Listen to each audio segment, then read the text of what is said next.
idan azzakarinka gabaki ɗaya baya aiki,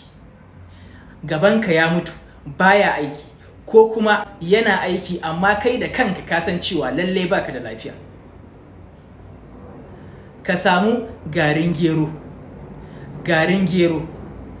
sai ka samu garin saiwar ƙuru-ƙuru, da fatan kowa ya san ƙuru-ƙuru, sai ka rubuta alhaikumut takasir daga farkonta har ƙarshenta, sai a wanke rubutun, sai a zuba a tukunya da wannan garin gero da saiwar ƙuru-ƙurun, a zuba wannan ruwan rubutun a dafa su dahu sosai, sai a rinka shan ruwan na sati ɗaya.